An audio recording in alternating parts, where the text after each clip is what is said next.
E já aparece para mim, acho que está gravando. Não, já aparece.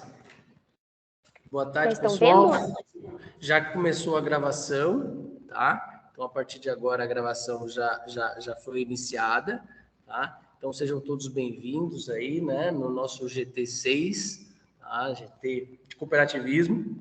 E nós estamos na sala A, tá? Então, como eu comentei, nós iniciaremos com a apresentação da Natália, tá?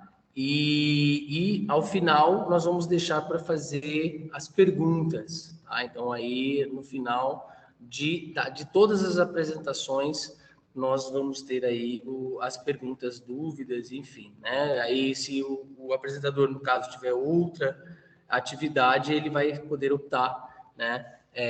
Pelo artigo que ele queira aí para argumentações, tá bom? A apresentação dos artigos aí, nós estipulamos um tempo aí de 10 minutos, mais ou menos, tá? Como média, e o resumo, podemos aí estar aí de 5 a 8 minutos também para apresentação, tá bom, pessoal? Boa apresentação a todos e pode começar, Natália. Então, boa tarde a todos. Vou dar início às apresentações aqui do nosso GT, com o trabalho intitulado Desempenho do Acesso ao Crédito Rural Sicoob Confiança. Esse artigo é meu, do professor Dirceu, que também é aqui da UniOeste, e do Marco Antônio, que é um colaborador do Sicoob. Bom, como uma breve introdução, o Sistema Nacional de Crédito Rural ele foi criado na década de 1960, com vistas a facilitar, né, o acesso ao crédito ao pequeno produtor, principalmente, né? Lógico que hoje nós temos linhas de crédito para o pequeno, médio e grande produtor, mas para que ele tivesse acesso à tecnologia, enfim, ao pacote tecnológico proporcionado pela Revolução Verde, foi criado o Sistema Nacional de Crédito Rural. Os principais objetivos desse sistema foi, então, oferecer taxas de juros menores a esses produtores, a exigência legal de que os bancos dedicassem uma parte de seus depósitos à vista a linhas de crédito rural e também esse incentivo aos pequenos produtores, né, que dependiam aí desse acesso ao crédito por linhas direcionadas, como a gente tem aí o Pronaf, enfim. As cooperativas de crédito vêm, então, aí para viabilizar esse sistema e, de acordo com dados do sistema OCB deste ano, houve um crescimento aí nos últimos 5 anos de 37,3% no número de unidades de atendimento das cooperativas de crédito, totalizando 7.976 unidades de atendimento. Enquanto, né, no total aí nós temos 763 cooperativas de crédito, né? Que corresponde a 12 cooperativas a mais do que no último levantamento realizado pela OCB, totalizando 13,9 milhões de cooperados. O ramo do crédito, em relação às cooperativas, é o ramo que mais emprega cooperados. E também, com esse último levantamento, houve um aumento aí de mais de 1.990 milhões de cooperados. Bom, em relação à cooperativa Sicoob Confiança, ela foi criada em 7 de outubro de 2004, ela tem sede em Marechal Cândido Rondon, e ela foi criada com a razão social de cooperativa de crédito de livre admissão de Marechal Cândido Rondon região. Ela tem atuação tanto aqui no município de Marechal, quanto em Nova Santa Rosa, Pato Bragado e Quatro Pontes, e também nos municípios rio-grandenses de São Leopoldo e Monte Negro. Nesse sentido, o objetivo do meu trabalho consistiu em analisar o desempenho do acesso ao crédito rural pelos associados da cooperativa Sicoob Confiança nos últimos 4 anos, que foi de 2018 a 2021. E por que foi esse período? Porque é o período disponível às demonstrações financeiras dessa instituição, né? São os dados de livre acesso, por isso que foi esse recorte de tempo, com o intuito de verificar as contribuições e também a influência da instituição financeira no desenvolvimento do agronegócio na sua área de atuação. Bom, e como isso foi realizado? Foi um estudo de caso, a partir da análise documental das demonstrações financeiras que são disponibilizadas no site da cooperativa, e alguns dados também foram cedidos pela agência Dom Pedro I, que é aqui de Marechal Cândido Rondon. Então, são 3 agências do Sicob e uma delas é essa agência Dom Pedro, que cedeu, então, alguns dados para que eu pudesse realizar esse trabalho.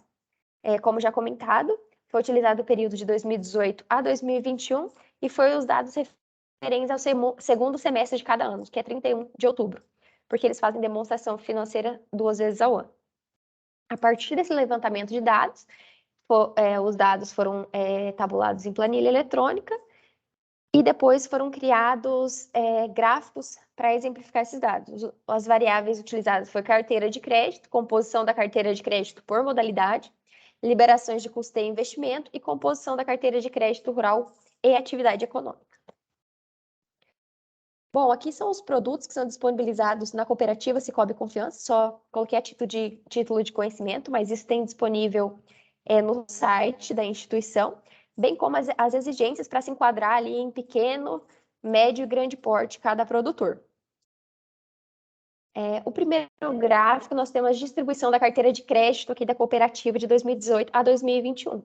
Como vocês podem observar, o forte ainda da cooperativa é o crédito comercial. E o que seria esse crédito comercial? Aquele que não é acessado pela área rural mesmo. É bem simples, é bem literal mesmo essa divisão. Mas também a gente pode observar que a partir ali, tirando o ano de 2019, 2020, 2021, teve um acréscimo aí no acesso do crédito rural, ou seja, até pela característica da própria região aqui de Marechal Cândido Rondon, que tem um ramo forte no agro, teve um maior acesso ali ao crédito rural. Quanto ao crédito por modalidade, que seriam os financiamentos rurais e agroindustriais, e o restante da carteira de crédito, bem como no gráfico anterior, o comportamento segue a mesma linha, né? Ali em relação ao rural. Em 2019 teve uma pequena queda em relação a 2018, mas 2020 e 2021, um acréscimo aí bem expressivo, com destaque ali de 2021 para 2020, em relação a essa composição da carteira de crédito. Quanto à divisão do que é mais utilizado pela carteira rural, que foi esse dado em específico foi disponibilizado pela agência, aqui Dom Pedro, vocês podem ver que a maioria do valor de liberação é para o ramo de custeio, ele teve um grande impacto aí no ano de 2021, e bastante oscilação ali em relação ao investimento. E já a composição de carteira rural por tipo de cliente e atividade econômica, com exceção ali ao ano de 2018, toda a composição, todo o acesso ao crédito foi realizado por pessoa física. Apenas em 2018 foi realizado pelo setor privado. Bom, considerações finais. Então, houve oscilação nesses valores totais de operação exercidos pela carteira de crédito rural, com decréscimo ali que a gente pôde observar em 3 gráficos no exercício do ano de 2019, para as variáveis custeio e investimento, composição da carteira de crédito por modalidade e composição da carteira de crédito rural por cliente e atividade econômica. Além disso, os maiores valores totais de operação foram realizados no exercício do ano de 2021 para todas as variáveis analisadas, exceto para esse último gráfico que eu apresentei, que é para os valores de operação de investimento, que ocorreu ali no ano de 2018. Em síntese, os números apresentados, eles demonstram o potencial de crescimento do Sicob Confiança em sua área de atuação, principalmente em relação ainda à carteira comercial, que é o forte ainda da instituição. Pelo acesso que eu tive, principalmente aqui à agência Dom Pedro, eles têm sim um panorama de aumentar aí, né, o acesso ao crédito rural, principalmente pela área de atuação aqui na região do Paraná, que é muito forte no agro, então faz com que tenha essa tendência, né, aí de crescimento em relação ao desempenho do crédito rural, por ser uma região forte no agronegócio, que então fomenta a obtenção de crédito rural e nisso, né, consequentemente, espera-se que a carteira rural também apresente crescimento nos próximos anos. Bom, muito obrigada pela atenção. Qualquer dúvida ao final das apresentações. Muito obrigada. Obrigado, Natália. Tá?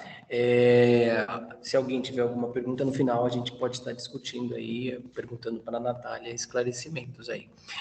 Próximo, a gente, por ordem, a gente tinha combinado que a Bárbara, você tem um outro trabalho, né?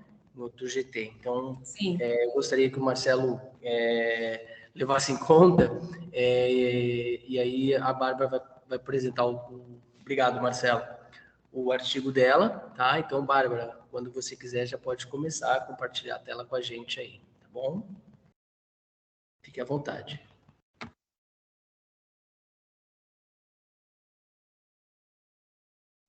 Eu não consigo ver se vocês já estão vendo. Ainda não, ela entrou e saiu. Tá, eu acho que porque você apareceu, ela entrou. Agora sim, Bárbara, ok. Bom, então esse trabalho, né, a atuação da cooperativa LAR no fortalecimento da agricultura familiar de Santa Terezinha de Itaipu, né, uma perspectiva dos cooperados, é um trabalho que é fruto da monografia ali do primeiro autor, que é o Bruno Ramos Pereira, né, que se formou em agronomia, né, ele trabalhava em cooperativas, né, até o ano passado, então ele fez, né, esse trabalho em cima, né, dessa atuação da cooperativa LAR nesse fortalecimento da agricultura familiar. Os autores, então, é o Bruno Pereira, né, eu, né, a Bárbara Bauerman e o Henrique Bauerman.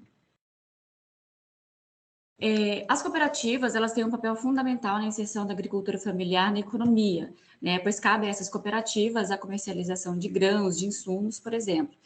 E, de maneira mais especial, né, elas possuem também um papel significativo ao contribuir para o desenvolvimento rural, trazendo industrialização para a produção dos pequenos produtores.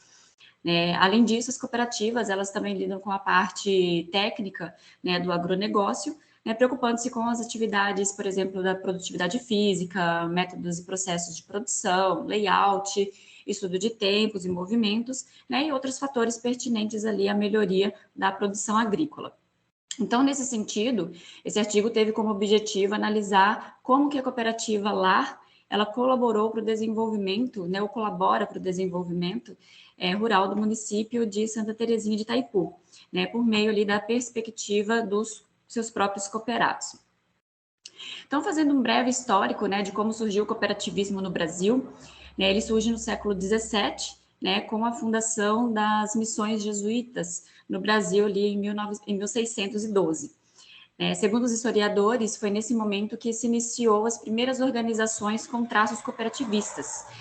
Os ideais cooperativistas, eles iam em conformidade aos ideais cristãos, como modelo de sociedade cooperativa e solidária, em que os interesses da comunidade estariam acima dos interesses pessoais e econômicos, e que seria também baseado no trabalho coletivo. No século XIX, houve oficialmente o início do movimento cooperativista no Brasil, sendo fundado no Paraná, a primeira, que seria a primeira cooperativa do Paraná, a colônia Tereza Cristina, em 1847, com a sua organização formada ali com bases cooperativistas. Algumas décadas depois, esse termo cooperativa, ele acaba aparecendo pela primeira vez na Sociedade Cooperativa Econômica dos Funcionários Públicos de Ouro Preto, em Minas Gerais, em 1889. Após essa cooperativa mineira, começam a surgir outras cooperativas, nos estados de São Paulo, em 1891, em Pernambuco, em 1894 e no Rio Grande do Sul, em 1902. No Rio Grande do Sul, em 1902, surge a Cooperativa de Crédito Nova Petrópolis, que é considerada a cooperativa brasileira mais antiga, que ainda está em atividade no Brasil. Em termos legais, nós tivemos um avanço na legislação, que regula o funcionamento das cooperativas, iniciando ali com o Decreto 979, de 1903, que concedia aos profissionais da agricultura e indústrias voltadas ao meio rural a oportunidade de se organizarem em sindicatos, para defender ali os seus interesses. Porém, como as cooperativas elas eram inexpressivas economicamente, o governo não se empenhava muito, para a promoção do desenvolvimento dessas cooperativas. O que mudou em 1932, com o decreto ali 22.239, que trouxe a primeira lei básica, sobre o sistema cooperativista no país. Esse decreto ele foi responsável por trazer oficialmente os princípios de Rockdale para as cooperativas brasileiras. Rockdale foi considerada a primeira cooperativa do mundo, né, que foi uma sociedade organizada por 28 profissionais, sendo a maioria deles tecelões, né, durante a primeira Revolução Industrial. Essa organização ela se baseou em princípios que são considerados até hoje como os princípios cooperativistas, né? Daqui a pouquinho eu falo um pouquinho sobre eles. Em 1971, né, foi instituída a lei, que hoje é denominada Lei Cooperativista, né, que é essa Lei 5.764. Essa lei ela permanece até hoje, ela ainda está em vigor, né, que apesar de, no seu início, ter sido considerada limitadora e prejudicial às cooperativas, né, ela ainda, né, se encontra em vigor, mas com suas atualizações, hoje, né, ela impulsiona o desenvolvimento do movimento cooperativista.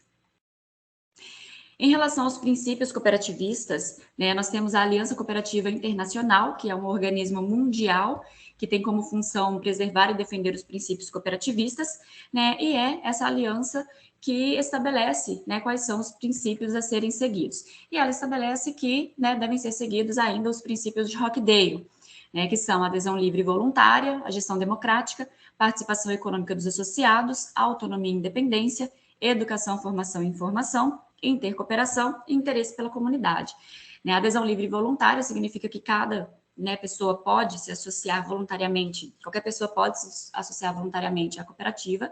A gestão democrática implica na democracia em termos de gestão, né, ou seja, os próprios cooperados aqui geram a cooperativa, sendo que eles são eleitos né, em assembleia geral pelos outros cooperados.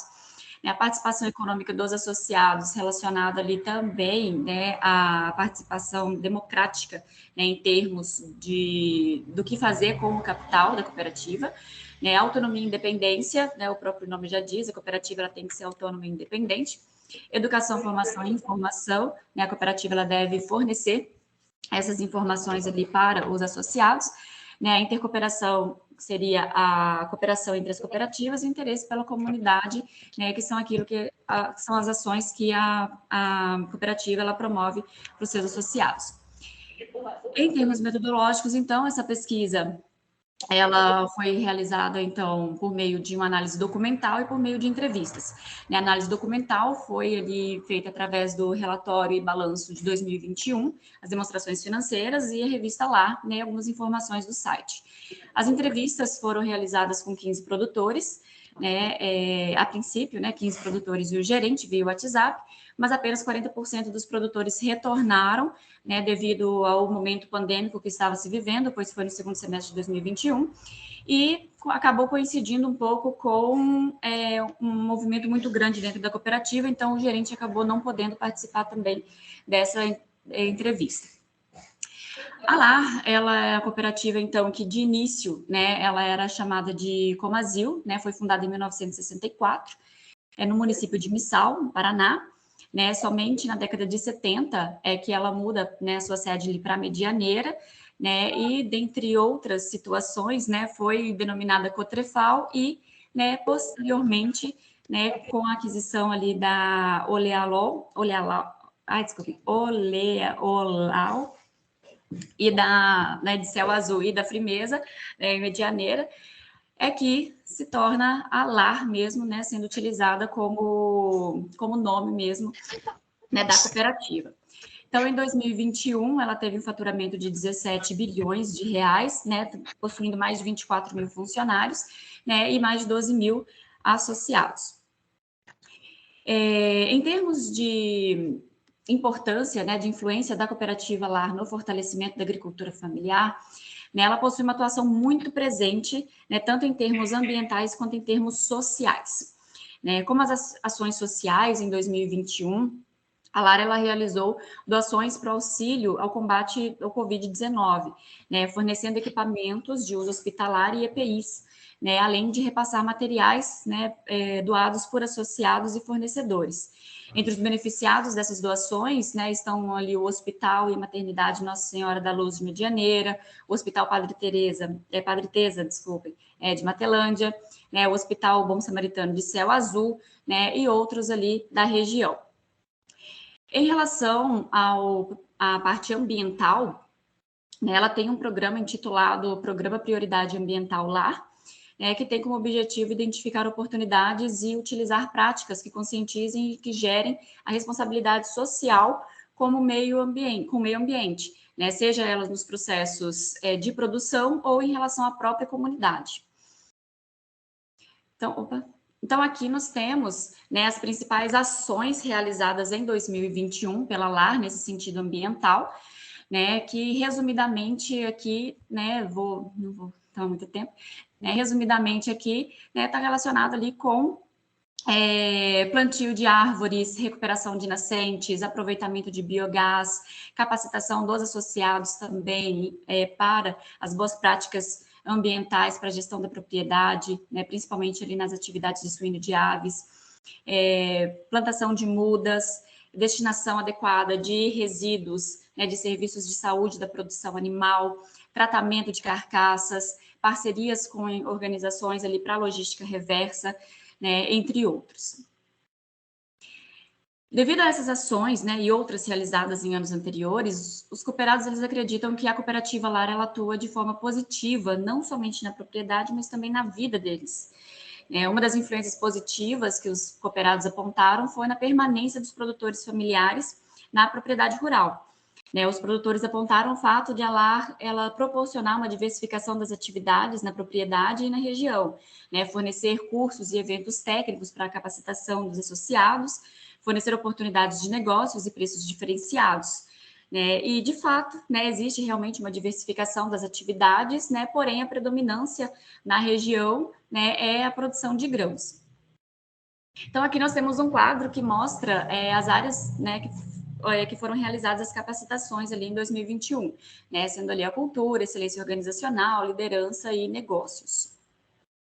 Em relação ao incentivo à produção e à disponibilidade de assistência técnica, os produtores eles citaram que a LAR influencia positivamente fornecendo assistência técnica, sementes de qualidade, auxiliando também ali no aumento da produtividade por meio do fornecimento de insumos específicos, e garantia de preço justo.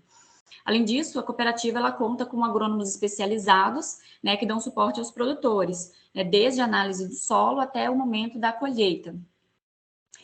Sobre o investimento que a LAR realiza, os cooperados veem isso como algo positivo para eles também, uma vez que esse investimento pode gerar produtos de maior qualidade e aumento da infraestrutura para atender melhor ali os seus cooperados. De fato, o demonstrativo financeiro, de investimentos da LAR, mostra que em 2021 ela investiu cerca de R$960 mil em infraestrutura. Devido a essas vantagens expostas pelos cooperados, e outras, é que eles optaram por se associar à LAR. Outros motivos expostos pelos cooperados foram o envolvimento da própria família que já era associada e os benefícios que a cooperativa oferece, como, por exemplo, a questão de segurança em termos de mercado, preço e qualidade. Os benefícios da LAR, eles envolvem mais do que os benefícios do cooperativismo em si, considerando que a LAR ela possui atividades diversificadas, além da cooperativa agropecuária, agindo também no ramo de supermercados e postos de combustíveis, por exemplo.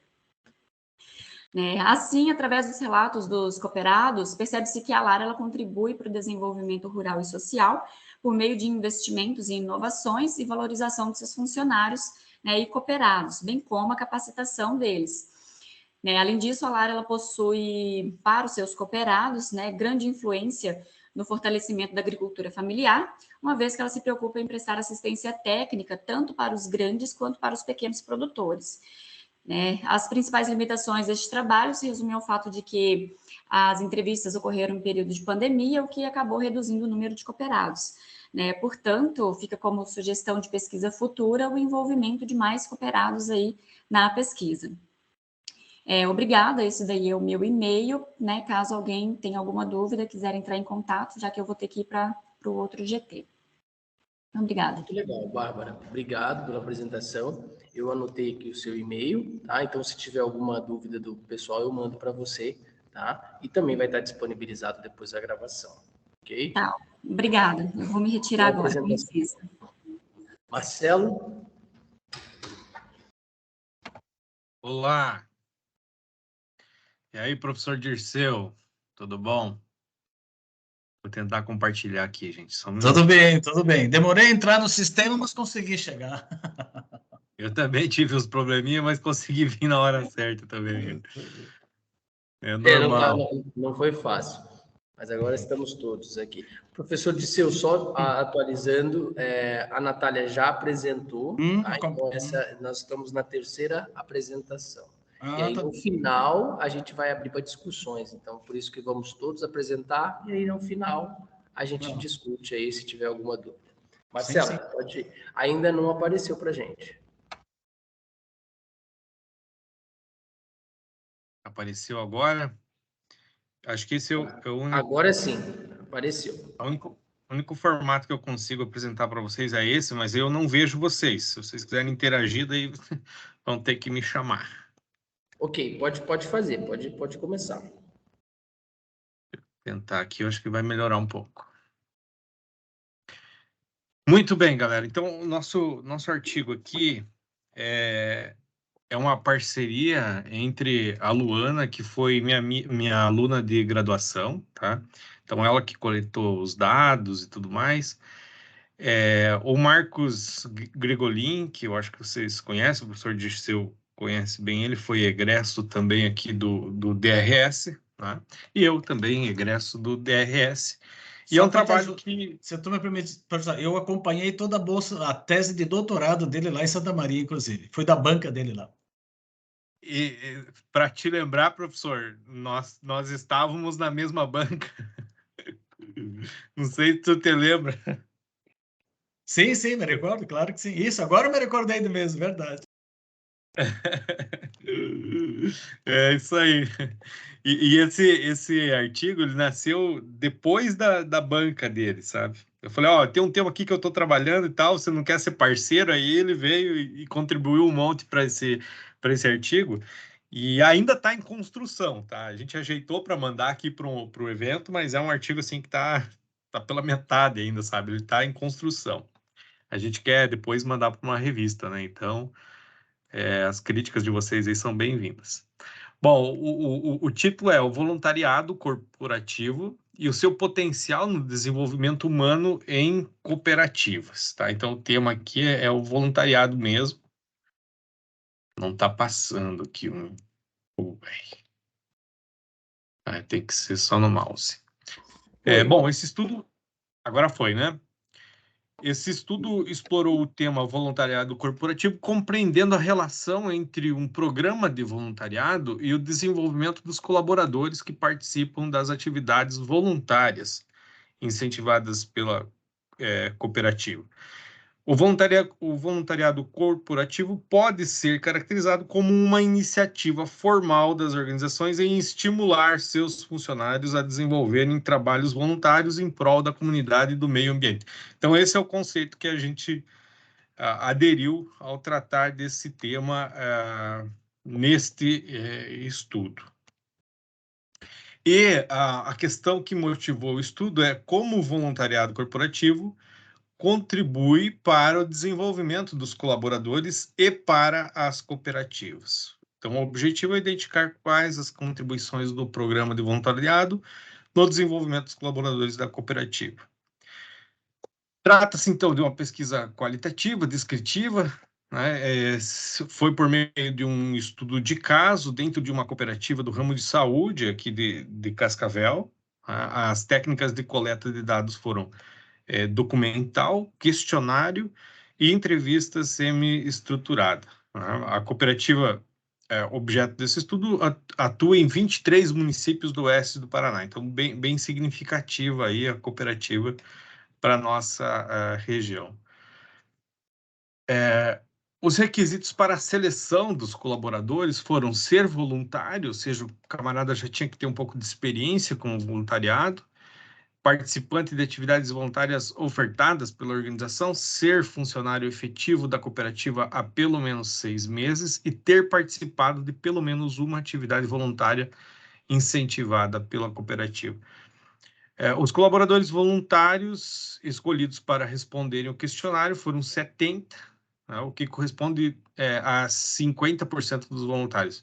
Então, por que esses 70? Porque foi o que a cooperativa nos permitiu aplicar o questionário. Tá?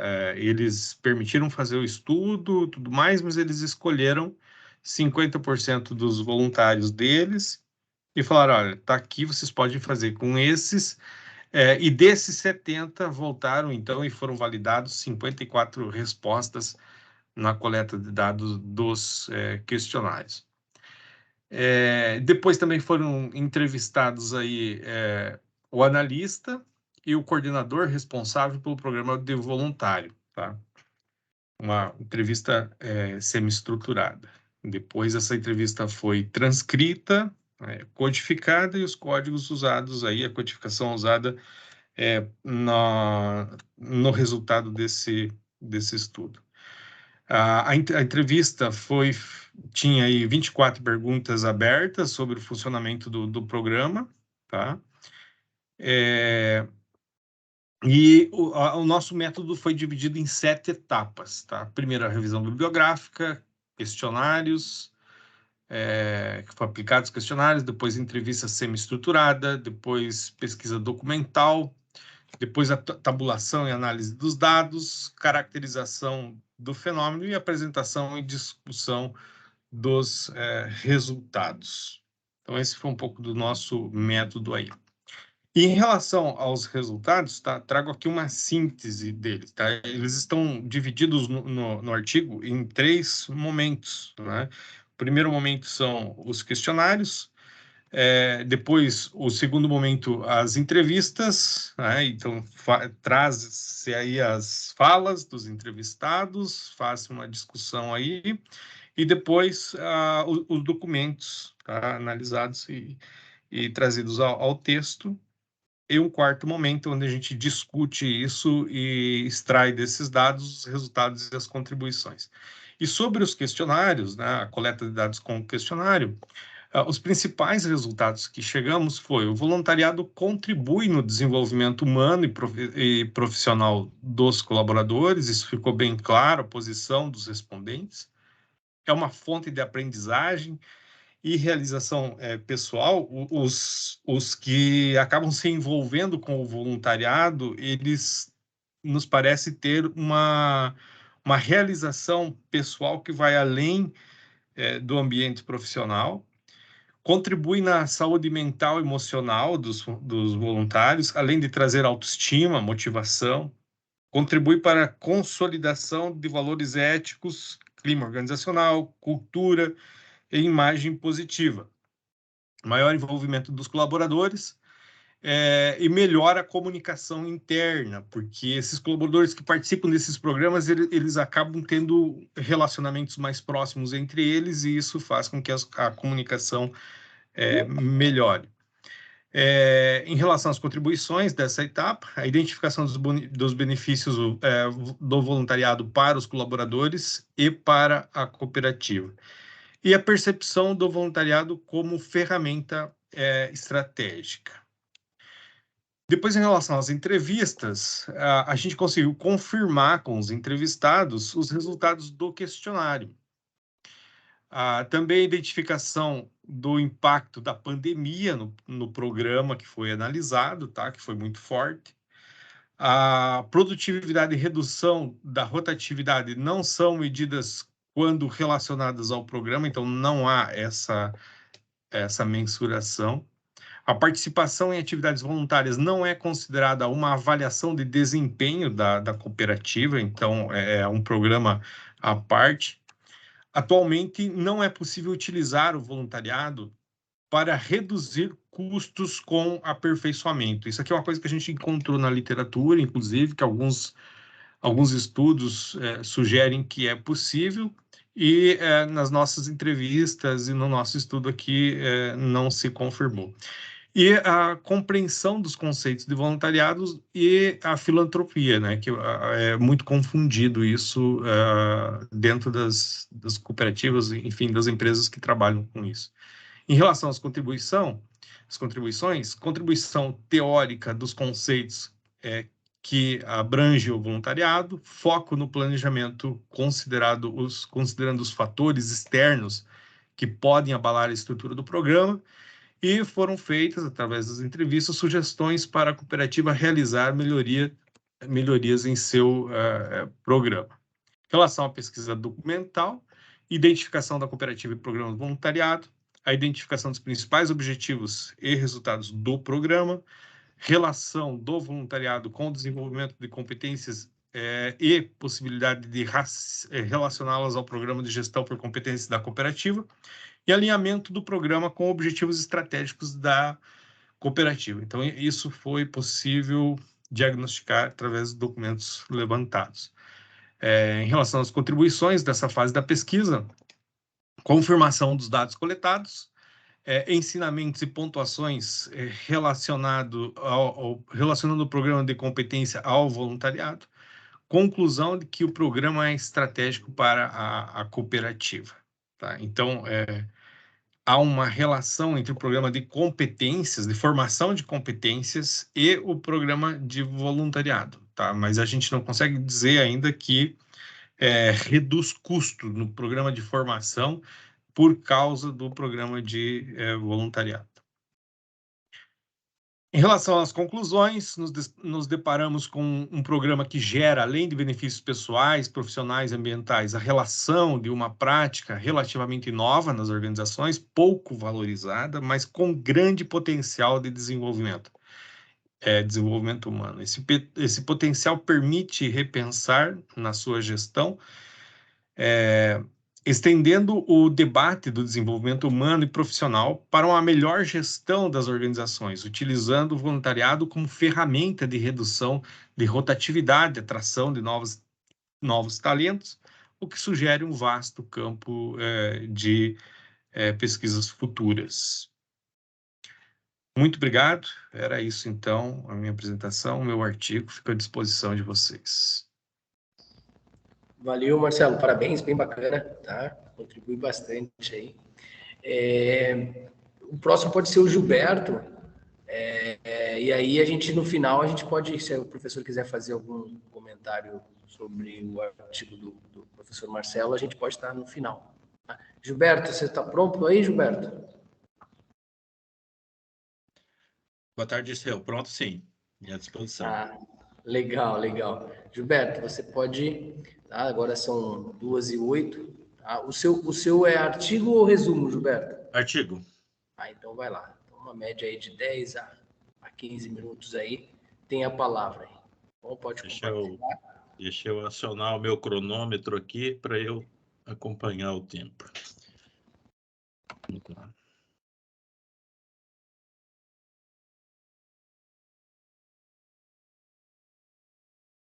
Não. Cadê?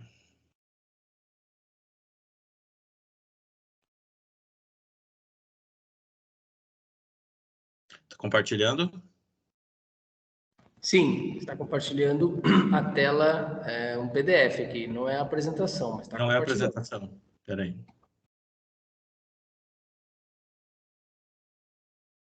Deixa eu interromper aqui e iniciar novamente.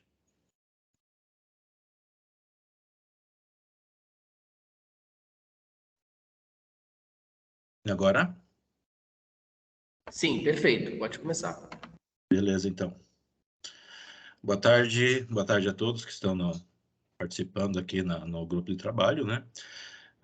Vamos apresentar um artigo que foi oriundo de uma pesquisa sugerida dentro da disciplina Cooperativismo e Economia Solidária, né? Até coordenada, conduzida pelo professor Dirceu Basso, onde a gente buscou identificar um pouco o que aconteceu com as cooperativas agropecuárias aqui da região sudoeste do Paraná, que atualmente a gente possui em atividade, né, 2 cooperativas. A gente tinha a ideia de que há mais tempo atrás a gente tinha muito mais cooperativas nessa região. Então, o título do trabalho, após a pesquisa, foi intitulado Cooperativas Agropecuárias do Sudoeste do Paraná, da solução à quase extinção. Então, essa pesquisa ela busca, inicialmente, identificar o que é o cooperativismo, a sua filosofia, né, dentro do que se entende como referenciais fundamentais, que são a participação democrática, onde as pessoas, os membros dessas cooperativas, sempre até dos princípios do cooperativismo, que participam democraticamente, a solidariedade, a independência e a autonomia, né? e reforçar a importância do cooperativismo dentro da economia, não só do Brasil como no mundo, em função de alguns dados aqui que eu acabei sintetizando. Hoje é a segunda OCB, o último relatório que eu tive acesso no desenvolver da pesquisa, mais de 300 milhões de cooperativas espalhadas pelo mundo. Então, é um volume bastante acentuado, né? Bastante grande de cooperativas que a gente tem no mundo. E elas possuem junto, nessas 300 mil cooperativas, em torno de 1 bilhão e 200 milhões de cooperados. Então, a gente percebe a importância disso na geração de emprego, na geração de renda e também na contribuição para a economia em diversos países, principalmente em função das cooperativas terem uma característica de trabalhar sempre de uma forma correta, remunerando adequadamente os produtos, tentando trazer uma melhoria na qualidade de vida, principalmente dos associados e da comunidade do seu entorno, né? E nós buscamos, então, entender o que aconteceu nessa região sudoeste do Paraná com o cooperativismo agropecuário, já que outros segmentos, outros ramos do cooperativismo conseguiram sobressair, estão bem estruturados, e o cooperativismo agropecuário não, né? Então, essa nossa região aqui, dentro das características dela, do sudoeste, ela é caracterizada por pequenos produtores rurais. A gente vai perceber, passa a perceber isso nas entrevistas que nós realizamos, que demonstra que até isso acabou sendo um prejudicial para as cooperativas. Então, são pequenas propriedades, principalmente em função da colonização, que a gente vai ver um pouco depois também, que é oriunda do Rio Grande do Sul, de pequenos produtores, que vieram muitas vezes sem nenhuma estrutura de capital e de ferramentas de trabalho. Então, não tinha como eles explorarem uma área bastante grande, né? Então, e no início da colonização, as cooperativas cumpriram o seu papel, ou seja, conseguiram agrupar esses pequenos produtores, incentivar o plantio, incentivar a produção, comercializar os seus produtos, né, que era uma dificuldade bastante grande no início, na década de 60 e 70, e posteriormente também. Então, conseguiu cumprir com esse papel. Só que, com o tempo, elas começaram a entrar por dificuldades, principalmente financeiras, né? E a gente buscou entender o que foi que aconteceu, que elas entraram nessas dificuldades e que muitas delas acabaram fechando, encerrando as atividades, né? E outras foram incorporadas por cooperativas que estavam em condição financeira melhor, mais bem estruturada. Os objetivos do trabalho geral, entender os motivos que levaram muitas cooperativas da região sudoeste do Paraná a finalizar suas atividades, e os objetivos específicos, compreender o processo de colonização e criação de cooperativas do sudoeste do Paraná, e também identificar os principais fatores que levaram essas cooperativas a finalizarem as suas atividades. Para isso, nós inicialmente, buscamos uma pesquisa para identificar quais eram as cooperativas, né, através da pesquisa bibliográfica, que existiam, principalmente aí na década de 70, né, foram os dados que conseguimos coletar da década de 70, principalmente dados de 1974, com os relatórios do IAPAR. E a partir dessas informações, a gente passamos para a fase de buscar entender o que aconteceu nessas cooperativas através de entrevistas semi-estruturadas, direcionadas com 4 pessoas que nós definimos como pessoas-chave para entender esse processo. Primeiro, o presidente de uma cooperativa que está em funcionamento atualmente, né, que passou por esse processo de dificuldade também, entender como que ela passou nesse processo e conseguiu sobressair futuramente. Entrevistamos também um presidente de uma ele é o atual presidente da cooperativa, mas está nas últimas fases de liquidação, né, da cooperativa, e ele assumiu a cooperativa logo após esse processo de dificuldade financeira, né? Na verdade, ele acabou assumindo para fazer a liquidação da cooperativa. Então, ele vivenciou todo esse processo de dificuldade financeira até agora o fechamento da cooperativa. Nós entrevistamos também um historiador que conhece todas as características do cooperativismo dentro da região sudoeste do Paraná e também por experiência profissional no oeste de Santa Catarina, tá? E também entrevistamos para entender o aspecto do produtor ou dos trabalhadores rurais, um ex-presidente do Sindicato de Trabalhadores Rurais aqui da região. Então, dentro do referencial teórico, inicialmente, nós buscamos entender um pouco mais sobre o cooperativismo em si, buscando o conhecimento do surgimento do cooperativismo no mundo, principalmente de Rochdale, né, onde surge a primeira cooperativa oficialmente, né? Depois um pouco do histórico do cooperativismo no Brasil e fechando com essa questão do cooperativismo dentro do estado do Paraná. E a partir do cooperativismo no Paraná, a gente identificou a criação por parte de uma organização, implementação de um plano integrado, né, coordenado pelo INCRA, o DAC e a CARPA na década de 70, que buscaram conhecer e estruturar, né, conhecer um pouco mais sobre o cooperativismo no Paraná e estruturar principalmente o cooperativismo na região oeste e sudoeste, né? Então, eles fizeram diversas pesquisas, levantaram dados, e o IPARDES, né, nesse período, e deu suporte a muitas informações para que a gente conhecesse um pouco do histórico das cooperativas dentro da região oeste e sudoeste. A esse projeto, eles deram o nome de Projeto Iguaçu, né, de cooperativismo, ou uma sigla PIC, né? Que está aqui, Projeto Iguaçu de Cooperativismo, PIC. Então, antes disso, um pouco voltando no tempo, a colonização aqui no sudoeste do Paraná ela se inicia aí na década de 1920, né? Começa essa migração do fluxo populacional, principalmente de famílias oriundas do Rio Grande do Sul e Santa Catarina, produtor de origem italiana e alemã, que vieram quase que fugidos das suas regiões porque já não tinha mais condição de sobrevivência. Então, eles vieram para a nossa região sem muita estrutura, principalmente econômica e de máquinas ou equipamentos. Então, todo o trabalho acabava sendo iniciando de uma forma manual, né? E, a partir daí, começam a se reunir em grupos e a formar as primeiras cooperativas, né? Dentro dessas comunidades. E muitas vezes a iniciativa até partiu nas microrregiões que foram colonizadas por empresas colonizadoras. Essas empresas colonizadoras incentivavam a formação de cooperativas, porque elas queriam dar oportunidade para essas pessoas conseguir comercializar os seus produtos e atrair outras pessoas para essa região. E já em outras regiões que muitas vezes a colonização se deu por invasão ou de posse de terra, eles acabaram se reunindo por força de necessidade mesmo, né? Então, em 1974, um relatório de pesquisa do IPARDES, ele identificou que no Sudoeste, quando ele cria o projeto de Iguaçu, existiam 6 cooperativas agropecuárias, que eu vou demonstrar na sequência aqui. Então, dessas 6 cooperativas, a Cooperativa Mista Agropecuária Sabadi, a Sabadi é a sigla de Santo Antônio, né, os municípios de Santo Antônio, Barracão e Dionísio Cerqueira. Santo Antônio e Barracão do lado do Paraná e Dionísio Cerqueira, divisa já pertencente ao estado de Santa Catarina, mas divisa entre o estado do Paraná e Santa Catarina. Essa cooperativa já está baixada na Receita Federal, passou por dificuldades financeiras também e foi extinta, né? A cooperativa mista Francisco Beltrão também já está em fase de liquidação extrajudicial, hoje não atua mais. Tínhamos também na época a cooperativa agrícola mista do Vizinhense, né, com área de atuação mais voltada para o município de Dois Vizinhos.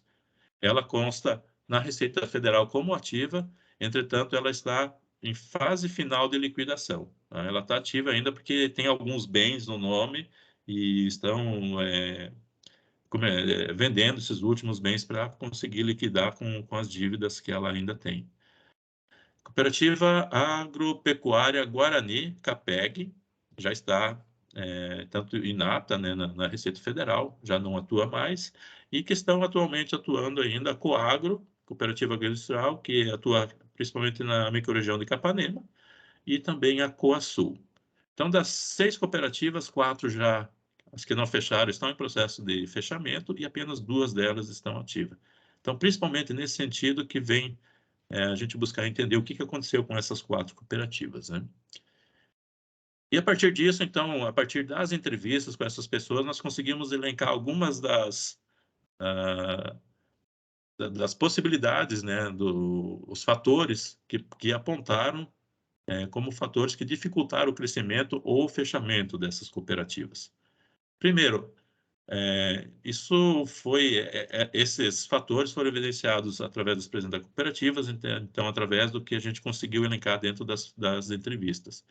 Região caracterizada por pequenos produtores, agricultores. Ser pequenos produtores, às vezes a produção não era grande, sem tecnologia e sem uma possibilidade de uma produtividade alta, né? Então, a cooperativa necessitava de um grande volume de produtos para adquirir e comercializar para conseguir ter um retorno financeiro. E, em função das pequenas propriedades, isso não possibilitava isso. O relevo, que dificulta o plantio em larga escala. A baixa produtividade das propriedades, então, principalmente em função de serem pequenas e em função do relevo, a produtividade das propriedades eram baixas. Então, isso dificultava a questão da escala, né? Ou em função do volume de produção. O clima não propiciava mais de uma safra por ano. Hoje, com o advento da tecnologia, novas variedades já se conseguem 2 safras por ano. Entretanto, muito suscetíveis à geada, então corre o risco muito grande, né? Associados que não eram fiéis à cooperativa. Segundo os relatos, principalmente os presidentes das cooperativas, afirmaram que quando uma cerealista apresentava um preço 1 ou 2 centavos maior que a cooperativa, os associados vendiam para a cerealista e não para a cooperativa. Isso acabava prejudicando. Falta de capital de giro. Muitas das cooperativas passaram por dificuldades financeiras e não tinham capital de giro para conseguir dar volta.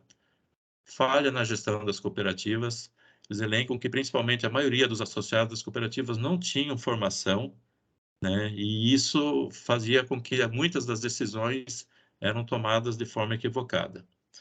Políticas públicas inexistentes ou, quando criadas, não possibilitaram acesso. Não haviam políticas públicas voltadas ao cooperativismo. Quando se surgiam as políticas públicas, as cooperativas não tinham as certidões ou as documentações necessárias para ter acesso a essas políticas. Falta de união entre as cooperativas da região. Um dos exemplos que foi citado em relação a isso, hoje nós temos uma cooperativa que atua com seus produtos aí no Brasil todo, e inicialmente era para ela ser implantada na região sudoeste, mas em função da desunião das cooperativas, ela acabou indo para a região oeste e as cooperativas do oeste acabaram acampando essa ideia. A falta de industrialização dos produtos, ou seja, agregação de valor, pouco conhecimento em gestão por parte das diretorias, né, em função até da falta de conhecimento. Depois, as cooperativas centrais começaram a investir um pouco mais na capacitação desses produtos dos diretores, né, mas na época não havia isso. Taxas de juros e inflação altas na década de 80 e 90 e também um aspecto de corrupção. Houve um relato de que alguns presidentes negociavam o produto para a cooperativa e do mesmo fornecedor negociava direto para ele, pela cooperativa. Então, de uma forma geral, o que a gente conseguiu identificar? Que as cooperativas tiveram realmente um papel fundamental nos primeiros anos após a colonização aqui do Sudoeste, e que não é possível identificar um único fator que levou essas cooperativas a não se manterem no mercado, né? Isso é uma soma de fatores dentro dos diversos elencados. Em cada cooperativa vai ter alguns dos fatores que levaram elas a não obterem o sucesso, né? No Sudoeste Paranaense, as cooperativas tiveram e ainda têm uma grande importância dentro dos municípios de sua área de atuação. Nas entrevistas, os fatores que mais foram apontados foram característica do relevo, entre os maiores, né? A maioria dos entrevistados citou isso, as questões climáticas, né, de minifúndio, de pequenas propriedades. Então, são os principais fatores que, segundo eles, que foram mais elencados, que levaram as cooperativas a não obterem esse sucesso. Na questão da gestão das cooperativas, ficou evidente uma falta de profissionalização, né, das diretorias. E isso, o não conhecimento, o não ter um curso voltado para a comercialização e para a gestão das cooperativas, também levou a muita tomada de decisão equivocada e que levaram as cooperativas a terem prejuízos, né? Questões financeiras, como um pouco capital de giro, as altas taxas de juros, né, a inflação alta e falta de política pública evidenciaram que o governo das décadas de 70, 80 e 90 não deram a atenção necessária para esse segmento tão importante da economia nacional. E muitas cooperativas, em função dessas características que a gente comentou antes, se endividaram, né, principalmente em períodos de frustração de safra, e aí os altos juros, as altas taxas de inflação, a falta de capital de giro que fez que elas não conseguissem se manter nesse período, né, acabaram levando elas a uma questão financeira que elas não conseguiram mais dar a volta, né. Então, nesse sentido, até foi elencado que a criação das cooperativas de crédito, né, acabou auxiliando algumas cooperativas a conseguir se sobressair, a sair dessas dívidas. Então, o presente estudo, fechando aqui, não conseguiu avaliar a situação de todas as cooperativas, pois das 6 a gente fez entrevista com 2 delas. Então, o que implica na indicação de realização de pesquisas futuras mais aprofundadas sobre o tema. Mas, de uma forma geral, a gente conseguiu elencar diversos fatores, né, que levaram essas cooperativas a passar por essas dificuldades. Que as nossas referências bibliográficas, né, que utilizamos como suporte, né, para a nossa pesquisa. E seria isso. Obrigado. Extrapolei um pouco o tempo, mas porque foram diversos aspectos evidenciados durante o levantamento, e mesmo falando com uma certa velocidade, ainda não foi possível, né, cumprir dentro do prazo estipulado. Mais eventuais dúvidas ou perguntas, a gente está à disposição. Muito obrigado. Valeu, obrigado, Gilberto. Aí no final, tá? A gente vai estar fazendo um debate aí, ok? Irineu, você está pronto, Irineu?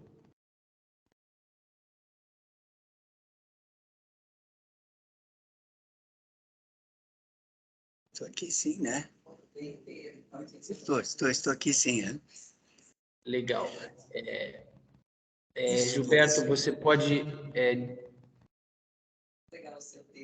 você está com a... Isso, você tem que compartilhar aí. Legal, já foi. Irineu, o momento é seu, tá? Deixa eu te perguntar, o seu é resumo ou artigo, Irineu? Artigo completo. Legal. Vai pedir ajuda aos universitários aí? A minha assessoria aqui, porque sabe que eu sou analfabeto em TI, né? Tá bem assessorado aí, tá bem assessorado. Não, é impressionante, a assessoria aqui é muito 10. Fantástico. Ninil, você tem de 10 a 15 minutos, tá? Fique à vontade e ao final das apresentações a gente faz a discussão. O momento é seu, Irineu, pode começar. Ótimo, muito obrigado. Então, capital social da horta comunitária Tifa Martins, né? Em Jaraguá do Sul. É o GT Cooperativismo e Economia Solidária. Eu agradeço a honra de falar para pessoas tão importantes assim, né? Tão significativas que estão me ouvindo. O professor Dirceu passou uma pedagogia fantástica, concluiu o semestre dizendo: é uma tentativa de ensaio, faça uma tentativa de ensaio. Me estimulou, porque, enfim, uma tentativa não tem compromisso com o êxito ou o sucesso. E isso me ajudou muito, ele acompanhou. Parabéns, professor, pela sua pedagogia valiosa, valiosíssima. O professor Alvori Haller, porque ele é orientador do meu trabalho em geral, né? E Ana Isa dos Reis Costela, porque ela foi a TI lá de casa, né? TI caseira. Mas eu tenho todos os meus colegas. Estou aqui assessorado pelo Sandro, pela Natália, pela Deise, pelo Vinícius. Quer dizer, me salvam por aí, porque senão eu estaria perdido, analfabeto. Bem, então... Opa, volta um pouquinho agora. Como é que você volta isso aqui? Deixa que não precisa, já sei. O que pretende a pesquisa ou o trabalho nessa horta comunitária de Tifa Martins? Qual é o capital social numa horta comunitária?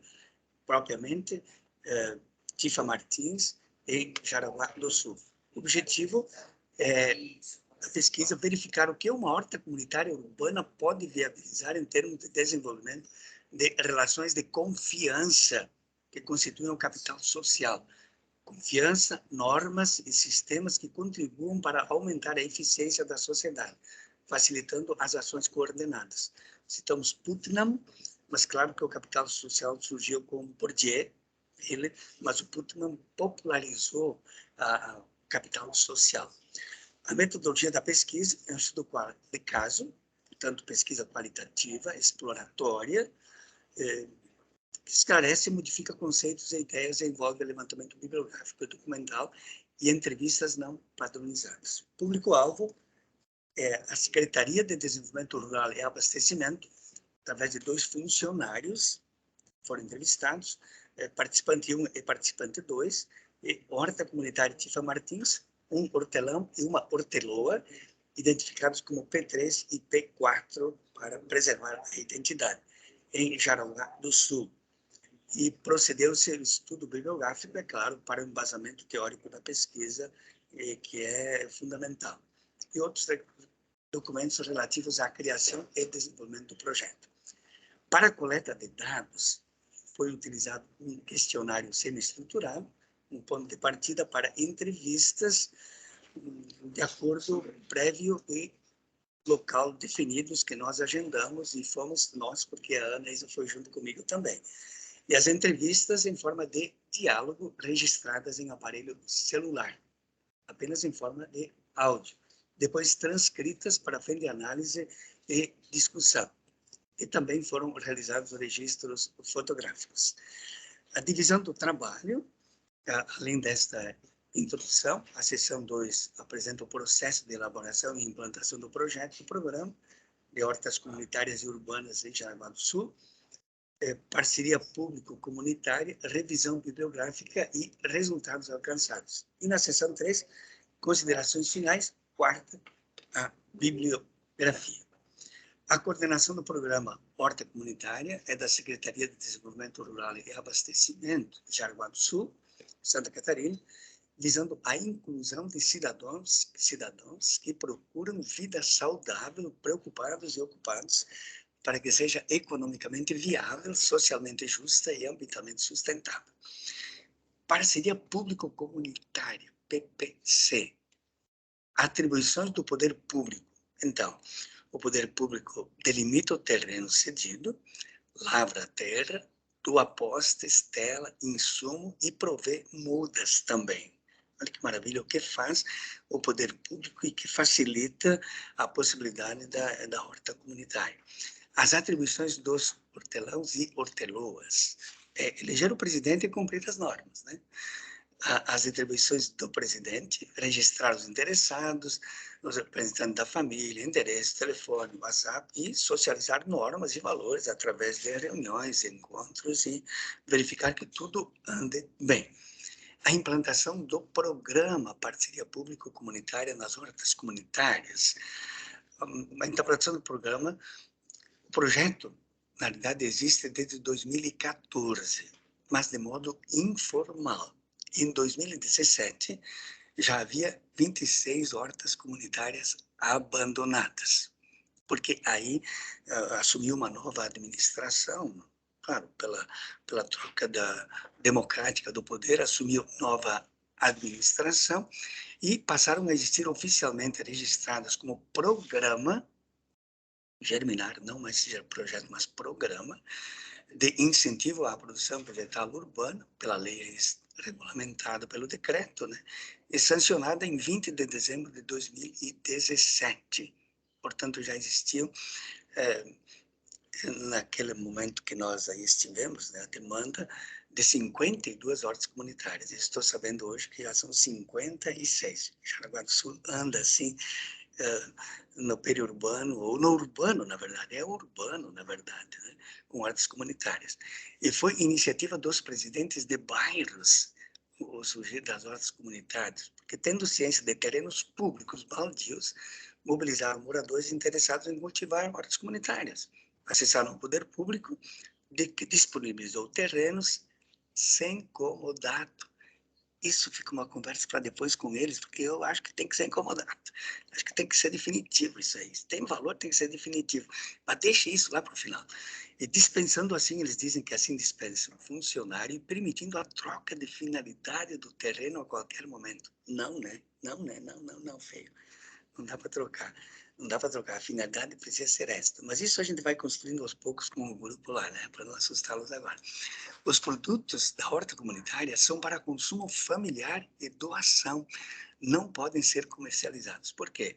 Porque existe a agricultura familiar que comercializa através do PNAE, do Programa de Aquisição de Alimentos, PA, e então, se a horta comunitária comercializasse, isso faria uma concorrência injusta, já que a horta comunitária tem também incentivo público, então isso não é viável.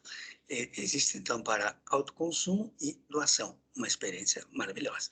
A horta comunitária Tifa Martins conta com 12 famílias, uma das 52, atinge 480 famílias, o total das 52, e 2.200 pessoas, né? Instalada, portanto, no terreno descampado. Plantam-se hortícolas, ervas condimentares e aromáticas medicinais, com a possibilidade de bioconstrução, rancho aberto, rústico e coletivo para reuniões, encontro de partilha e convivência dos integrantes da horta comunitária. Cada família possui um canteiro, identificado por placa, 20 metros por 1,50 m. É coletivo o canteiro das ervas aromáticas medicinais, porque a gente não usa tantas, então, para viabilizar a produção maior de outros canteiros, se faz um canteiro coletivo. A revisão bibliográfica, eu lembro o mito judaico, Gênesis 3, o mito judaico apresenta Deus como Javé, presente aqui na relação de pessoas. Homem e mulher, está, pai e mãe. Deus tem o objetivo de criar o céu aqui na Terra. Sim, professora, estou de olho aqui. Trabalha, né, e ordena, no final, ao ser humano, homem e mulher.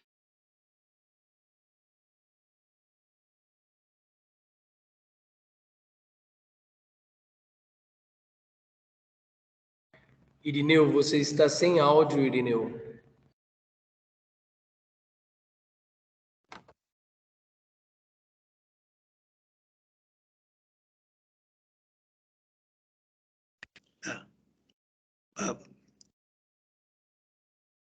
Posso acessar? Voltou. Oi? Voltou. Agora? Voltou. A apresentação ainda tá? Legal. Não, a apresentação caiu também. Só um momento, então. Está chegando, professora? Tá saindo a voz do Evandro também no fundo. Aí. Já vamos, O que aconteceu aqui? já vamos arrumar aqui. Tá, eu vou falar um pouquinho mais baixinho aqui, prof. Tem uma apresentação acontecendo aqui ao meu lado também, tá? Mas vamos lá. Mais atrás. Esse é um trabalho desenvolvido aqui entre eu, a Deise e também a professora Adriana, que é orientadora da Deise. Tá aparecendo muita voz do Evandro? Tá bastante. Se tiver um microfone e um auricular, ficaria legal para o Irineu. Sim, é um trabalho bem curto. Está me ouvindo?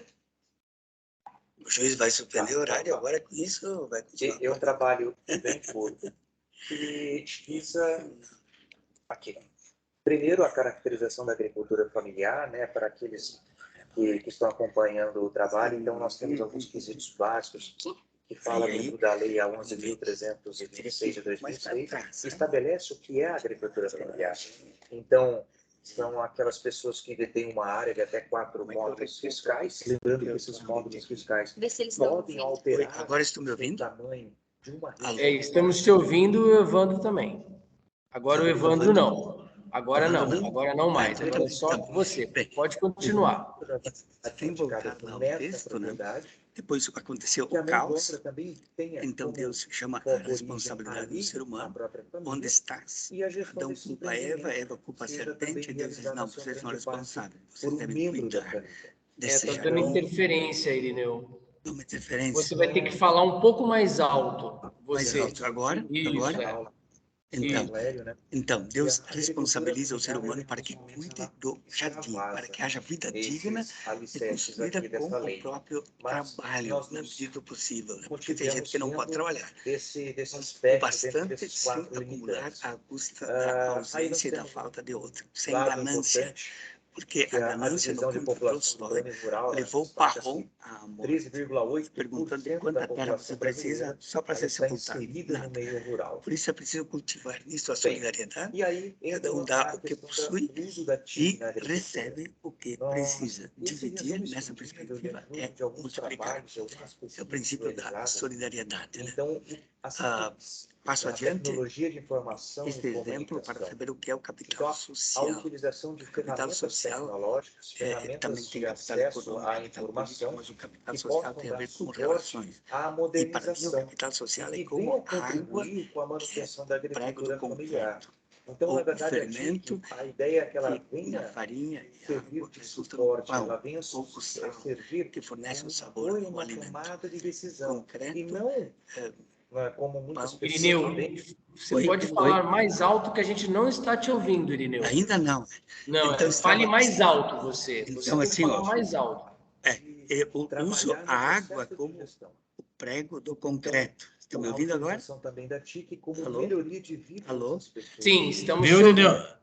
Oi? Só que assim, o Evandro está falando alto e o senhor está falando baixinho. Então, a gente acaba ouvindo o Evandro e menos ouvindo o senhor. Ah, tá certo. Mas nós encontramos alguns empecilhos aí, Então, que é a questão do vamos problema ver de se ouve acesso à agora. Eu estava internet, falando uma da vez que água, muitas das do prego ferramentas do hoje concreto, o possuem fermento ou que dá sabor ao necessitam pão, do o seu sal também, que acesso de qualifica trabalhar o próprio conectado. alimento. Você tem que aumentar a sua voz, A minha Irineu. voz. Fale alto. Então, falando do princípio da solidariedade, cada um dá o que possui e recebe o que precisa. Dividir é multiplicar. Estão me ouvindo agora? Alô? Estamos te ouvindo.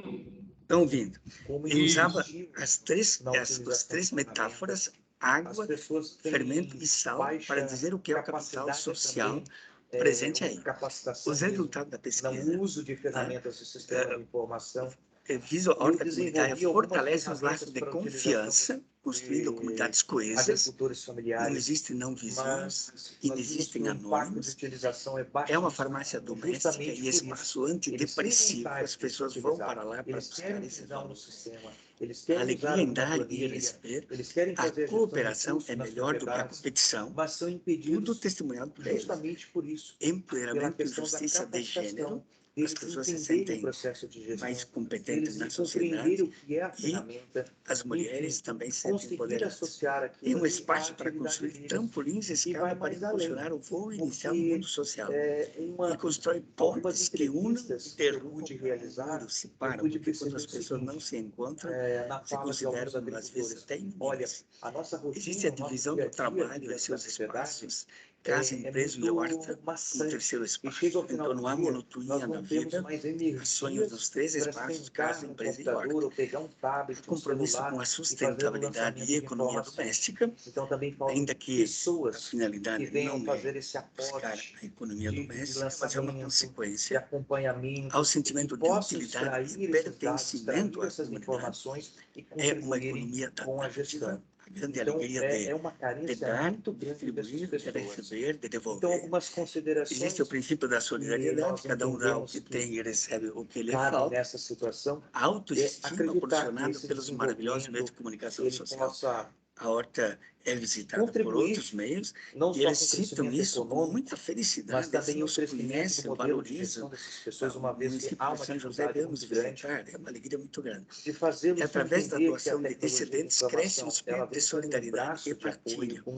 Existe poupança familiar e investimento em saúde. Ela tem mesmo essa questão, essa pegada da tomada de decisão. A sucessão familiar e cria tradição cultural. Está acontecendo, os netos, sobretudo, participam. Mas eu Não dá vejo para pensar nisso nos jovens, uma porque os grande jovens lacuna que têm as também universidades, as faculdades, outros sonhos. Mas quando se chega na idade da aposentadoria, pode acontecer isso.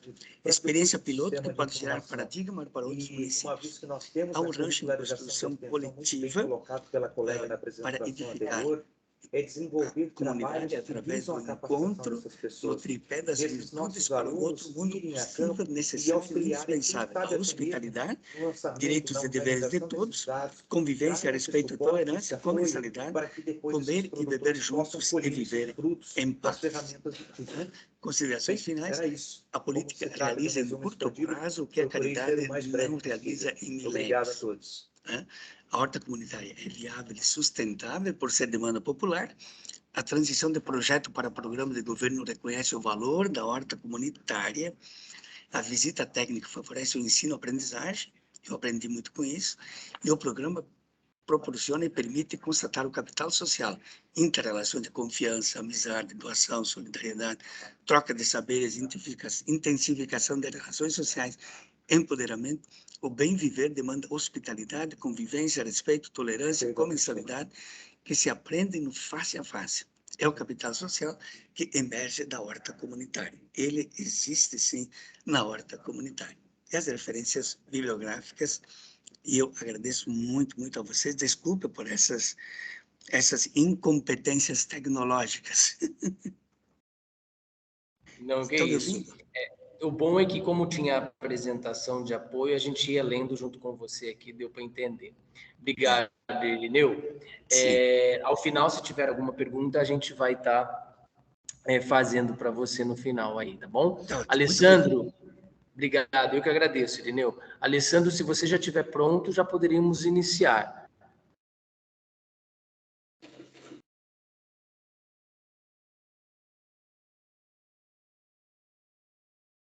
Alessandro, só para eu cronometrar o tempo, o seu é um artigo ou um resumo?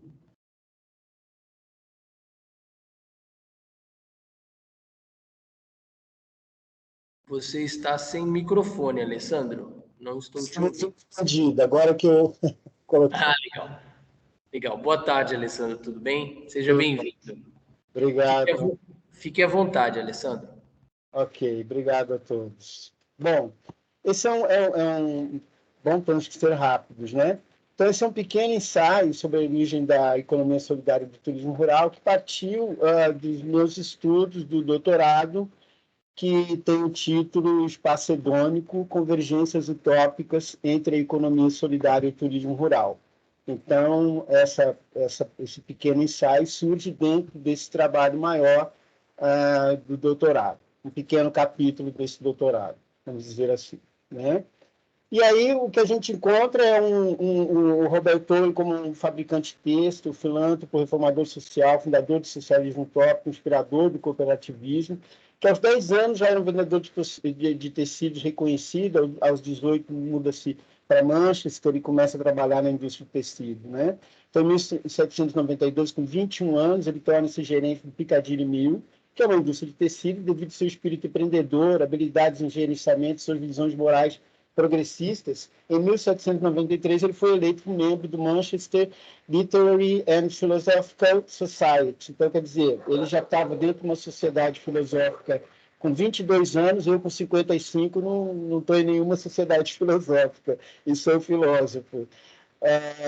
Só para ver esse tamanho do Roberton. Em 1799, ele casa com a Carolina Day, filho de David Day, proprietária da grande New Lanark, que é também uma indústria de tecidos, né, e se torna o gerente da New Lanark em 1800. Em New Lanark, ele diminui horas de trabalho, paga por hora, ele é o criador das creches, das escolas para crianças, das escolas infantis, né, o Roberto pode ser o pioneiro das escolas infantis e das creches. Então, as crianças começavam a trabalhar aos 6 anos, então ele faz com que as crianças cheguem aos 10 anos dentro da escola.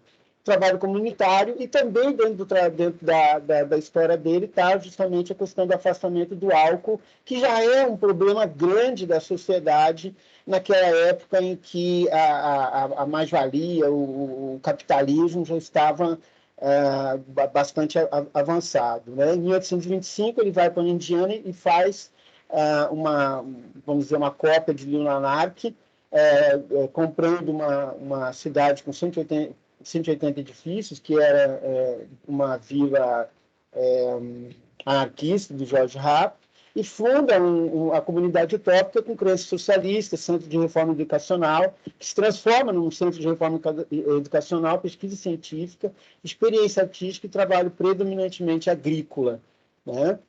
Então, se constitui também como um local rural, né? Que nem Lunanark. Aí a gente tem Thomas Cook, empresário missionário, agente da Associação Batista, pioneiro do turismo. Em 1841, um marceneiro chamado Thomas Cook, então, primeiramente marceneiro, andara 15 milhas para o encontro de uma liga contra o alcoolismo de Leicester. Então, aí já vem essa coisa de duas pessoas, dois ingleses, que num período relativamente curto estão trabalhando com coisas muito parecidas, cada um à sua forma. Um pioneiro do turismo, outro pioneiro da economia solidária e do cooperativismo revolucionário. Ainda em 1841, para assegurar o êxito de um congresso anti-alcoólico, de Leicester Cook arrendou um trem para transportar 570 pessoas em uma viagem de 22 milhas entre Leicester e Loughborough. Embora não pretendesse nenhum benefício financeiro, com essa primeira experiência de viagem coletiva organizada, cedo percebeu seu potencial econômico. Em 1845, iniciou suas atividades em tempo integral, como organizações de excursões, criando a louvada agência de viagens Thomas Cook.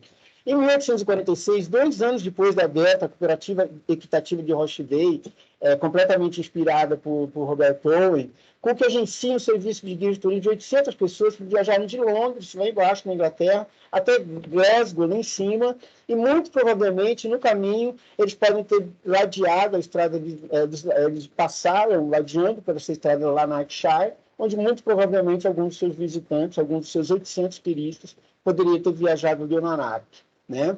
E eu completo isso aí dizendo assim, em 1779, Owen adquiriu, 1799, desculpa, aí que ficou, eu bati errado ali, 1799, que o Owen nasce em 1771, então com 8 anos não dava ainda para adquirir o Nanak. Então, em 1799, ele adquiriu o Nanak, se casando com a filha do Day.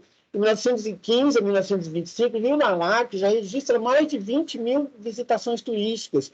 E é aquilo que eu falo, a indústria naquela época, o próprio Polanyi diz isso, a indústria naquela época era eminentemente rural, né? O turismo que se fizesse àquelas indústrias ou aqueles locais que estavam perto das indústrias, poderia ser chamado também de um princípio de turismo rural. E aí mostra alguns dos ilustres personagens que passaram pelo Nanak, como o Grande-Duque Nicolau, que ia se tornar o czar da Rússia, e príncipes austríacos, entre outras pessoas.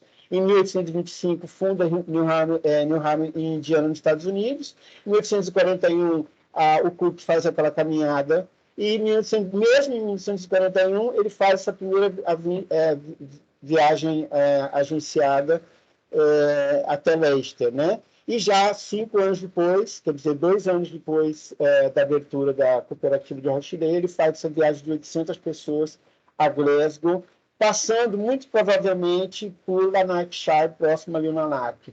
Então, é só para, de repente, 2 pessoas que pensaram em inovações sociais para aquelas atividades que faziam.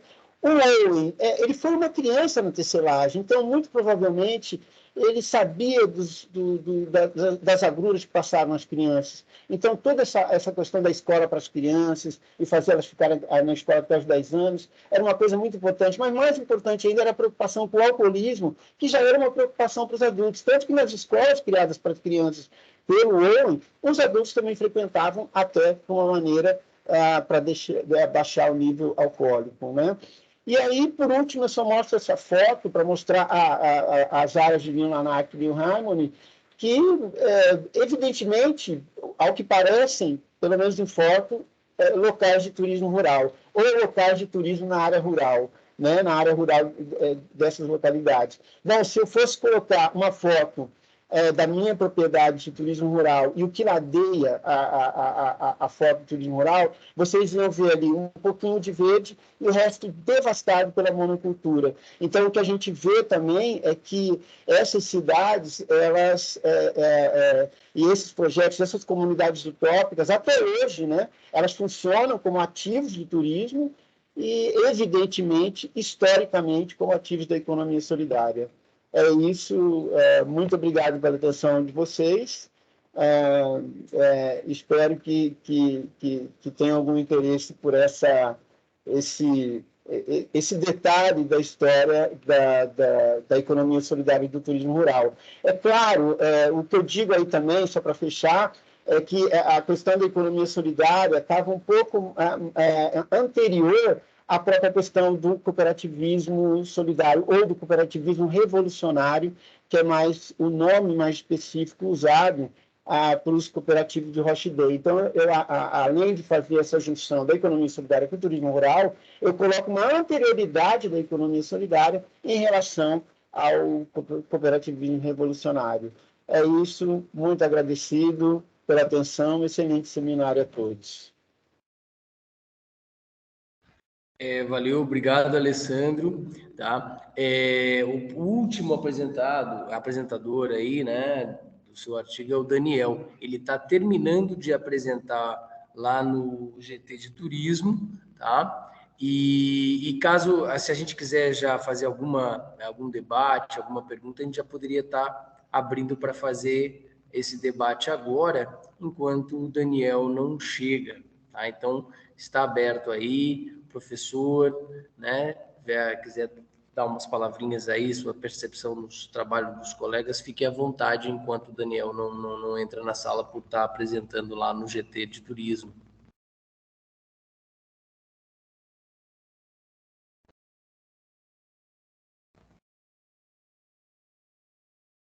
Ok. Sim, primeiro, sem dúvida, parabenizar a todos, né? A todos, apenas que eu demorei a entrar, então eu tive dificuldade de acompanhar a primeira participação e parte da segunda, mas no momento que eu consegui conectar, eu pude acompanhar. Eu acho que só temos aqui a dizer o seguinte, eu acho que mostra, né, o evento, os trabalhos que foram apresentados, né? Como o cooperativismo, como ferramenta ou como a solidariedade, mas aqui traduzida mais na forma de cooperativismo ou em algum momento chamada de economia solidária, que seria um termo mais amplo do que o cooperativismo, que o cooperativismo como parte da economia solidária, né? Mas a gente poder presenciar como o cooperativismo, de modo geral, pode se colocar como uma ferramenta para os processos, né? Ou como essa educação para a cooperação. Aqui não se trata de uma cooperação tipicamente capitalista, né? Porque se nós pegarmos Durkheim e tal, vamos falar de solidariedade, cooperação, mas do ponto de vista do desenvolvimento industrial, do desenvolvimento das especialidades de que Durkheim estudava. Então, para Durkheim, a sociedade se desenvolve na medida que há uma certa cooperação, mas é uma cooperação que tem por trás, claro, toda aí uma perspectiva estritamente capitalista. Aqui a gente tem uma reflexão que distingue-se deste tipo de cooperação, portanto, se trata de uma cooperação com outra face, digamos, do ponto de vista do outro conteúdo, né? E é extremamente, eu fico assim, né, o Alessandro, o Irineu, eu vejo, né, os demais, né, o Marcelo, né, também os esforços que vocês fizeram em estudar essa questão dos colaboradores, né, mas eu queria, assim, o Irineu e eu, digamos assim, vou falar de dois trabalhos que eu conheci mais de perto, mas eu também acho que, né, Alessandro, o trabalho que tu traz aí, eu acho que só isso, avançar nesse debate de como o turismo e a cooperação e a economia já estavam conectadas há muito tempo, né? E talvez como a gente demora a perceber isso, né? Parece que a gente tem que o que se debate com a Amazônia hoje, né? Parece que nós temos que devastar a Amazônia para depois pensar que, bom, mas a economia é só fazer soja, grãos, né? O que a gente está mostrando aqui, o teu trabalho mostra que a gente pode pensar economicamente também, mas pensar com turismo, algo muito mais limpo, muito mais sustentável, inclusive, né? Mas eu queria só voltar com o trabalho do Irineu, digamos assim, para fechar, e com o trabalho do Gilberto, porque eu me recordo que a gente conversava em sala de aula, né, e sobre os ensaios, né, Irineu, e como o ensaio vira um artigo, e olha que aprendizagem rápida, né, porque vocês pegaram o ensaio e transformaram em artigos, né? Então, esse debate, esse aprendizado que a gente fala que é justamente isso, que é o fazer ciência, né? Que é a possibilidade de a gente ir incorporando esse método científico, fazendo isso, né? E aí você, Irineu, você aí, claro, conectou com essa questão também dessa parte mais teológica, né? Que daí você traz um outro elemento que, como é que essas questões, como é que a gente consegue trazer essa visão teológica junto com um pouco de Putman, da ciência, que de certa forma consegue conectar num objeto empírico. Eu acho que são exercícios fantásticos, né? São exercícios fantásticos que a gente está fazendo. E aí o Gilberto faz algo que muito eu acho que nós temos que estudar ainda no cooperativismo, né? E aqui, Gilberto, quando você ia falando, eu ia pensando no Rio Grande do Sul. Eu diria que o baixo desenvolvimento cooperativo da região do Sudoeste é muito semelhante, talvez, ao baixo desenvolvimento cooperativo do Rio Grande do Sul, de modo geral, se comparado com o oeste de Santa Catarina e o oeste do Paraná. Eu acho que há uma certa similaridade de problemas que o Sudoeste trouxe e que está no Rio Grande do Sul. E por isso também a gente vê no Rio Grande do Sul uma dificuldade da consolidação das cooperativas tradicionais, aquela lá, vamos chamar assim, a primeira vertente cooperativa nos anos 70, 80. Você fez acender essa luz e parabéns por esse mergulho de a gente trazer uma coisa que o Sudoeste não quer discutir. Eu não vejo uma discussão sobre por que o cooperativismo do Sudoeste, esse cooperativismo mais empresarial, ou mais ligado ao que tu chamasse um cooperativismo agropecuário, não se consolidou. Eram mais de 40 cooperativas, e como tu disseste, sobraram apenas 2, basicamente.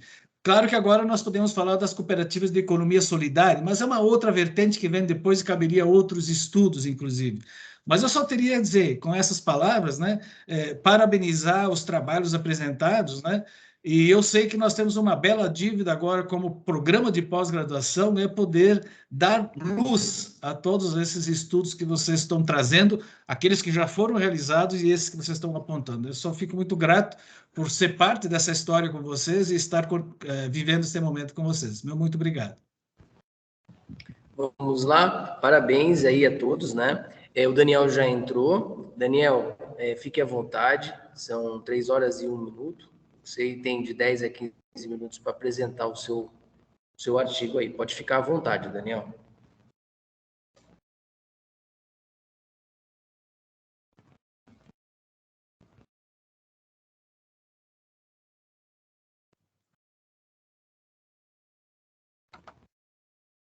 O seu microfone está desligado, Daniel, eu acho ainda. Não estamos te ouvindo.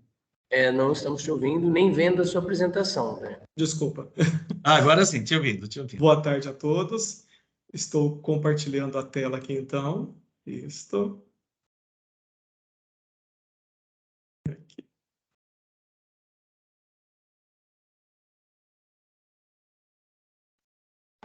Já apareceu para nós, Daniel. Já apareceu. Fique à vontade. Isso. Ok, obrigado. Inicialmente, agradecer a oportunidade, né? E também agradecer ao professor Dirceu, que foi o orientador aí deste artigo. Cooperativas de economia solidária, um remédio contra os males do capitalismo. A pergunta de problema, né, de pesquisa, as cooperativas de trabalho solidários, elas podem ser uma alternativa aos males do capitalismo?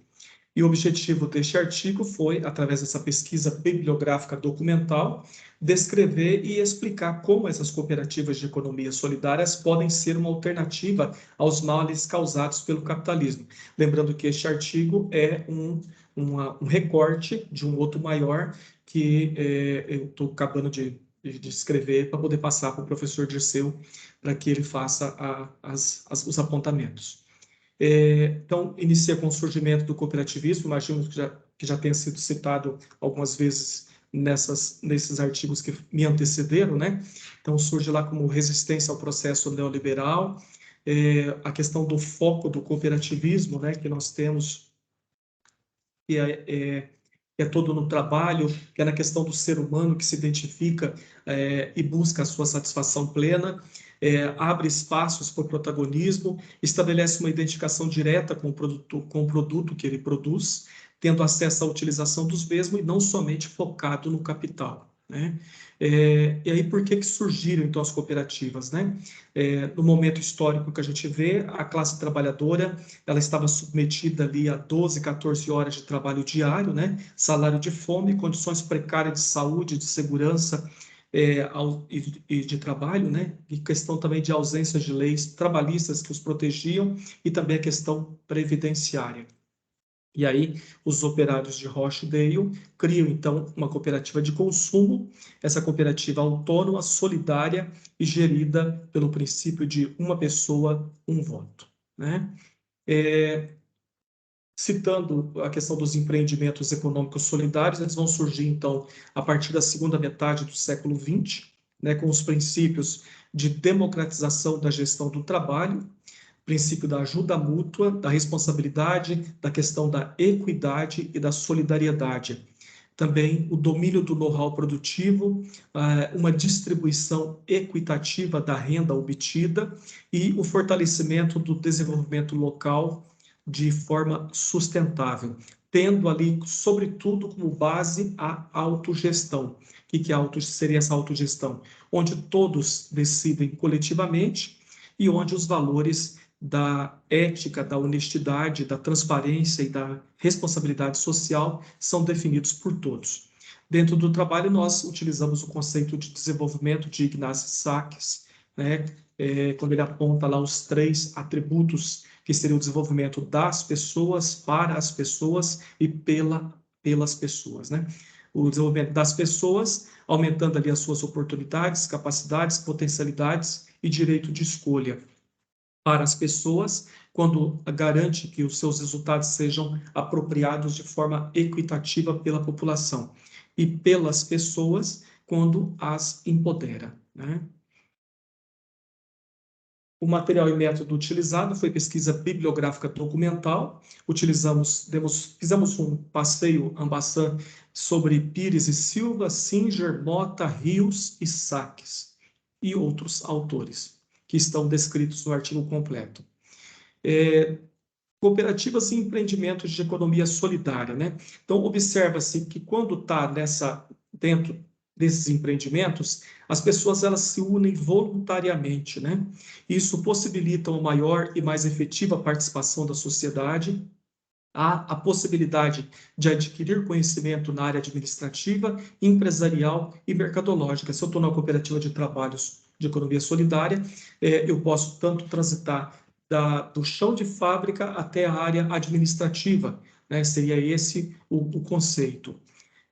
Quando fala em cooperação, Pires e Silva, em 2004, vai nos dizer que a cooperação ela é uma das principais estratégias para o enfrentamento de uma economia por natureza excludente, que é essa identificada com a globalização. E Singer, 2002, fala da autogestão, seria quando a empresa cujos sócios são os trabalhadores e cujos trabalhadores são os sócios, sem a presença de outros vínculos de trabalho ou de investimento. Ele cita a questão da tendência histórica de degeneração, que é o chamado cooperativismo do tipo burocrático, né? O que seria esse cooperativismo do tipo burocrático? Onde não há o envolvimento e a participação, ela não é tão ativa das pessoas que ali estão. Singer vai citar essa tendência histórica da degeneração. E para entender melhor, a gente precisa refletir sobre essa questão da cooperação, né? Então, quando o Mota vai nos dizer, a cooperação ela significa apenas que vários indivíduos eles trabalham juntos para um determinado objetivo, no mesmo processo de produção ou processo diferente, mas eles são conexos. Isso seria a cooperação para Mota. Rios vai nos dizer, a cada classe a sua cooperativa. Ele começa a colocar essa distinção ali, né? A cooperativa dos ricos e a cooperativa dos pobres, que não havia muitas vezes essa aproximação. Então, à medida que as pessoas que formam aquela cooperativa está naquela classe, Rios vai dizer que há cada classe a sua cooperativa, né? E por que então que tem essa degeneração, né? A gente observa que ainda há obstáculos e que faltam instrumentos e falta um trabalho de educação e que ninguém nasce cooperativista, né? Por que tem esses obstáculos quando o Singer fala dessa degeneração? Será que é cultural nosso? Quando eu comecei a fazer essa pesquisa e escrevi um inicial e mandei para o professor Dirceu, como que a cooperativa de trabalho solidário poderia ser uma alternativa para as pessoas que estão subjugadas dentro. Lá em 1929 estavam um trabalho forçado, estavam ali sendo obrigada a passar por aquele processo para ter um rendimento no final do mês. Então, surgiu-se a ideia de criar um cooperativismo. Hoje, se nós analisarmos como os operários estão nos grandes centros, não seria uma alternativa? Mas por que que, então, acontece essa degeneração e nós não temos instrumentos? Aí alguém diz, lembra do livro A Revolução dos Bichos, né? Sempre vai ter um que vai querer subir mais e que vai querer ser o maior que os demais e vai subjugá-los. Então, seria uma questão cultural nossa de que isso não pega. E o exemplo lá do País Basco, da cooperativa de Mondragón, né? Por que que lá deu certo? É a cultura deles? O que que falta para nós? Então, é necessário aprofundar estudos nesse sentido, já existem estudos, e aí vai em diversos viés, que é o que eu vou citar na sequência. Aí fala assim, golpe de Estado, porque tem que se opor às classes, porque parece que a coisa vai muito mais para um sentido de mudar o que está aqui, como se não houvesse um jeito de, com os princípios cooperativistas, nós conseguíssemos ter também, dentro das cooperativas de trabalho de economia solidária, essa resposta aos males do capitalismo. Então, cooperativa de trabalho solidário como resposta, então, a gente pensar que elas não objetivam somente o lucro, mas que elas vêm priorizar aspectos sociais. Gramsci, lá em 2004, que diz, né, que há uma força contra-hegemônica, teria que ser alguma coisa das classes se unirem contra as classes dominantes, para que a cooperativa de trabalho solidário ficasse realmente como resposta. A gente observa que dentro de uma cooperativa, essa pessoa, ela se sentir dono, né? Ela trabalharia com muito mais motivação. Ela estaria trabalhando para si mesmo e não para o grande capital. Então, olhando os artigos escritos sobre esse tema, observa-se que a questão no cooperativismo, né? As pessoas, algumas entrevistadas que responderam para esses artigos, vai dizer que há pouca rotatividade de lideranças nas cooperativas existentes, há uma falta de identificação e participação, o sentimento de não pertença daquele trabalhador que está ali dentro daquela cooperativa de trabalho, ambiente pouco participativo nas assembleias, goela abaixo, né, como se diz no popular, não sente que a cooperativa é sua casa, inadequada relação entre saber e poder, né? De repente tem a pessoa ali dentro que tem um conhecimento enorme, mas pelo fato de não ter um cargo, alguma coisa desse sentido, é subjugada. Ou a pessoa tem um carguinho, quer saber mais do que todo mundo e mandar nos demais, né?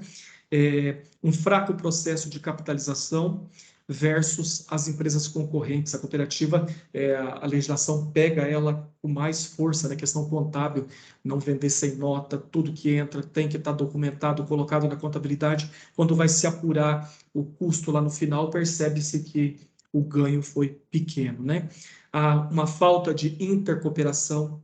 Se houvesse diversos polos com cooperativa nessa área de trabalho, que eles pudessem se conversar, né? Confusão nas parcerias, quando se monta, de repente, muitas vezes surgem essas cooperativas porque a empresa não foi capaz de arcar com as suas obrigações trabalhistas, previdenciárias, e então entrega a empresa na mão daquele grupo de trabalhadores para que eles passem a administrar. Então, é direito de anos de trabalho daquela pessoa que está ali. Agora, o que você recebeu de direito?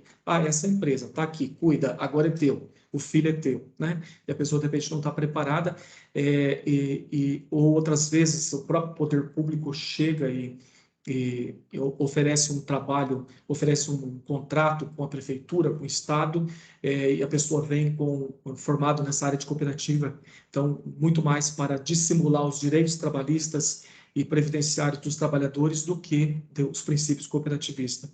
A falta de educação cooperativa e, principalmente, a falta de uma educação ambiental.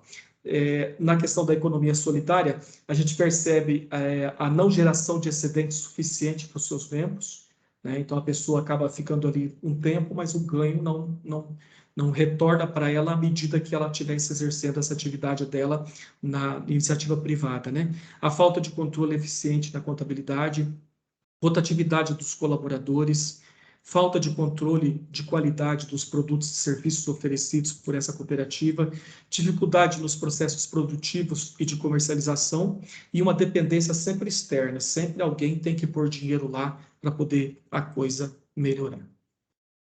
Então, nas considerações finais, Então, a economia solidária ela seria como ferramenta para que as cooperativas de trabalho solidário se apresente como resposta ao que nós estamos vendo aí.